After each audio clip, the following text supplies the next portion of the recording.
جنت میں لے جانے والا عمل۔ حضرت انس رضی اللہ تعالیٰ عنہ سے روایت ہے، نبی کریم صلی اللہ علیہ وآلہ وسلم نے ارشاد فرمایا کہ ابھی ایک شخص آنے والا ہے جو اہل جنت سے ہے۔ حضرت انس رضی اللہ تعالیٰ عنہ فرماتے ہیں کہ اتنے میں ایک شخص آیا اور اس کے ہاتھوں سے اور اس کی داڑھی سے وضو کے پانی کے قطرات ٹپک رہے تھے،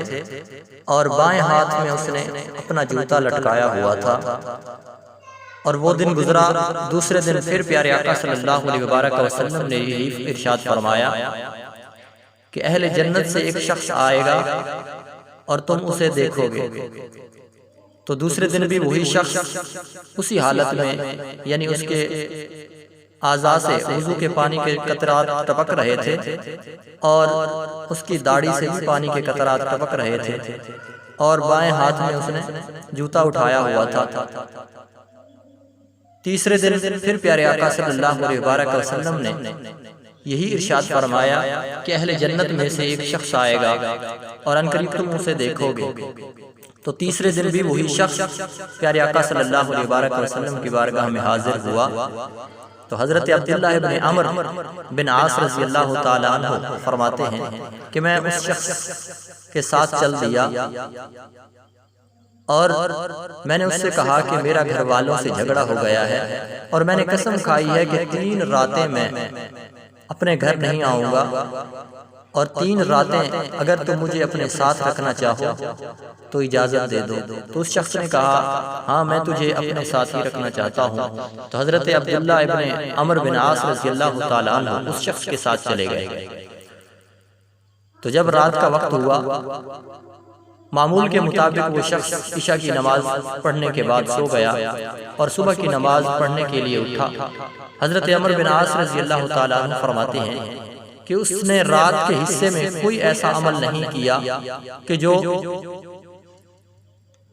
عبادت میں شامل ہوتا ہو۔ وہ ساری رات سویا رہا اور صبح کی نماز کے لیے اٹھ کر کھڑا ہوا۔ دوسرا دن آیا، دوسرا دن بھی میں اسی کے ساتھ رہا، اور رات ہوئی، دوسری رات بھی اسی نے ایسا ہی عمل کیا۔ اور جب تیسرا دن آیا، تیسری رات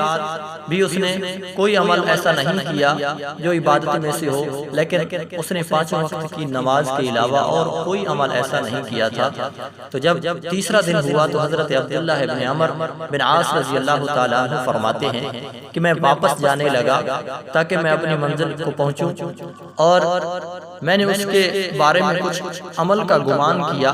کہ ہو سکتا ہے کہ اس نے کوئی ایسا عمل کیا ہو، لیکن میں واپس لوٹتے ہوئے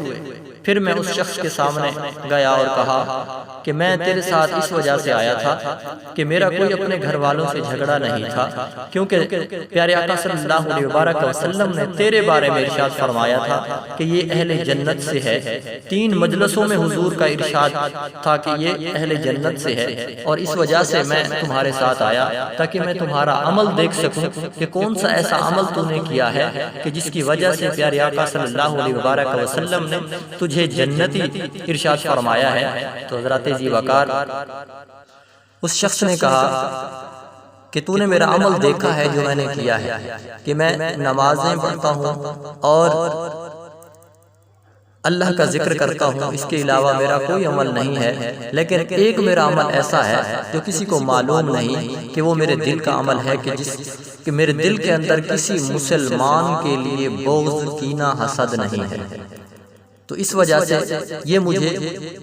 شرف فضیلت ملا اور یہ مجھے مقام ملا کہ حضور نے مجھے جنتی قرار دیا۔ تو پتہ چلا احادیث مبارکہ سے کہ جو شخص اپنے کسی مسلمان بھائی کے لیے اپنے دل میں کینہ اور بغض، حسد رکھتا ہے تو وہ اس نعمت سے محروم رہتا ہے۔ تو پیارے آقا صلی اللہ علیہ وآلہ وسلم کا فرمان کہ یہ اہل جنت سے ہے، تو پتہ چلا کہ کسی بھی مسلمان